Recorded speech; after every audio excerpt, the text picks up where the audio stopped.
In this exercise, we'll be removing the GPU chip from a Xbox 360 motherboard. This motherboard has the 3 red ring of death problem, and that problem is almost always associated with the GPU chip. We'll be removing the chip on the Bird 3000, and next I will prepare the board for chip removal. Now the board's been prepared for the chip removal. What I've done is add some foil tape around components surrounding the chip. One thing that we want to avoid is applying any excess heat to the RAM modules. They're much less dense than the GPU chip, and the solder melts a lot easier, so best practice is to shield them from the heat of the infrared lamp. Also, you want to protect the chip itself with foil tape, because these components on top of the chip are prone to become loose, and if you accidentally touch one during the operation, you'll ruin the chip. And on top of the foil is a thin layer of flux, because flux gel actually. The reason we do that is we do not want to cause any discoloration of the chip, because that will basically ruin it. Reballing a Xbox 360 GPU chip is a very difficult, tedious procedure. You basically have zero margin for error. The Bird 3000 is the machine to do it with. It absolutely can handle the job without a problem. However, what I recommend is to replace the chip as opposed to attempt to reball it. You can buy them from the Chinese web stores online. They're readily available for about $20, and it's much easier just to replace the chip than reball the chip. But this exercise we will do the reball as well.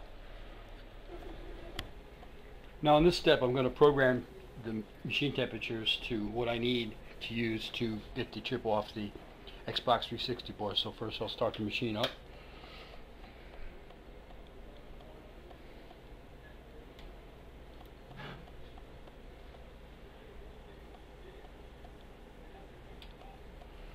First step is I want to program the temperature for the bottom heating plate, and I'll do that by holding in the set button for 5 seconds, and now I can enter the maximum temperature I want the heating plate to go up to, which in this case with the Xbox 360 you need a lot of heat because they use lead-free solder and it's very difficult to melt and get off. So I want to go higher than normal. I'm going to go 250 for heat on the bottom, and I will just adjust that here. It's 250. And that's set. Hit set again. Now if I want to program the alarm, which isn't really necessary in this case, I would do the same procedure, but no need to. So hold the button in. Now it's back to normal.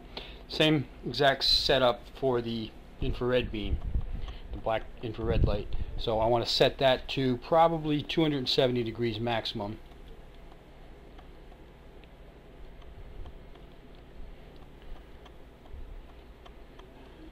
It's actually above, so I'll go down to even 270. Okay, that's set.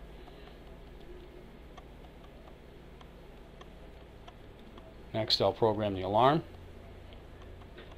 I want that to go up to about, say, 250 Celsius.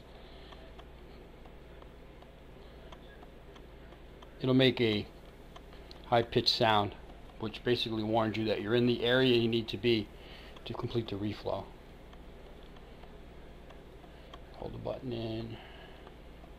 Back to normal. Okay, first step is to, well, place the board on the machine.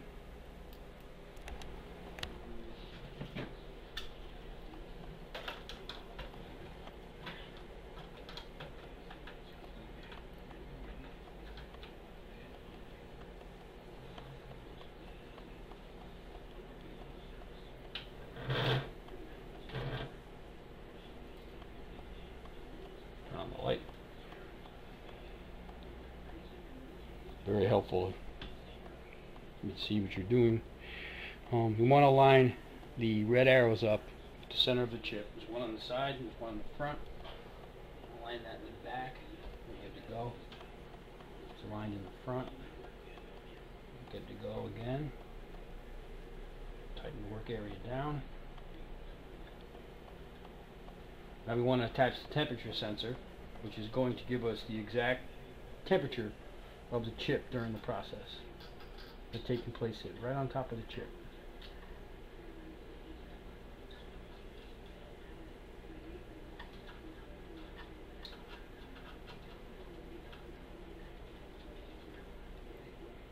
Okay, we're ready to go. Last thing is just want to check the distance from the top of the board to the lamp.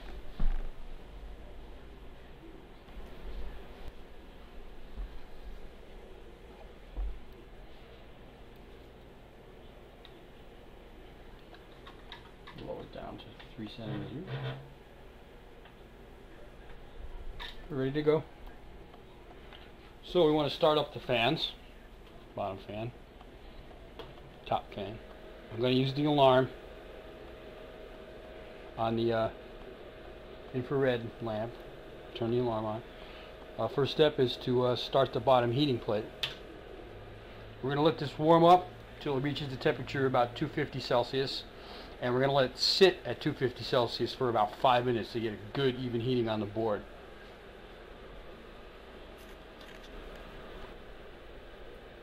Here we can see the chip is centered perfectly under the red arrow, and the temperature sensor is in place.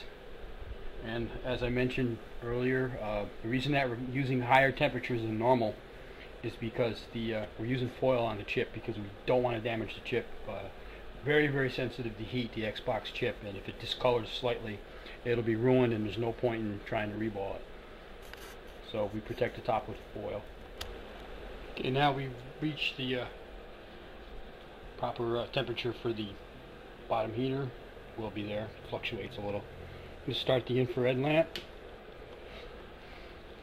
and now it's just a matter of waiting for it to heat up until we hear the alert, which will let me know that we're approaching the temperature necessary to lift the chip. I also have my chip lifting tools handy. You want to have these ready before you start because you don't want to be in the middle of it and notice you don't have the chip lifter in your around. So what I use is plunger based chip lifter, and I just nudge it with a X-Acto knife just to see if it's loose.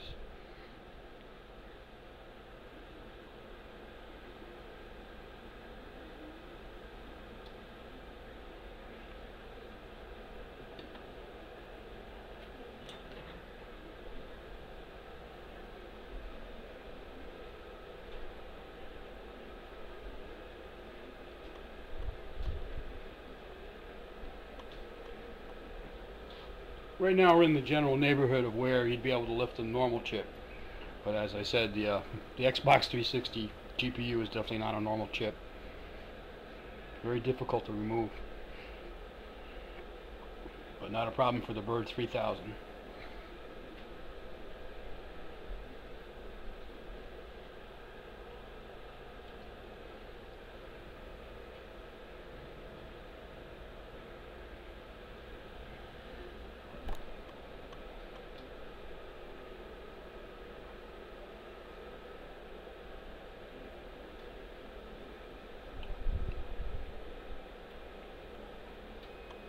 There's the alarm right on cue.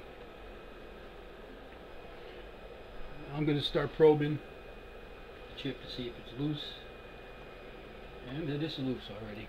Good sign. I'm ready to lift it.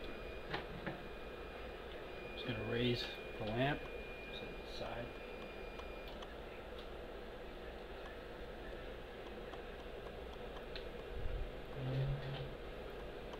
Perfect lift.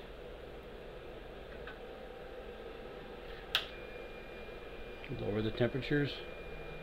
Actually turn the heat off. Allow the board to cool as is, don't disturb it.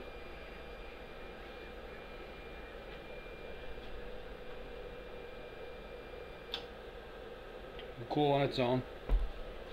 Take about 20 minutes to a half hour.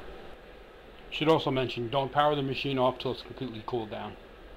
You want the fans to do the work and take the heat out of the system.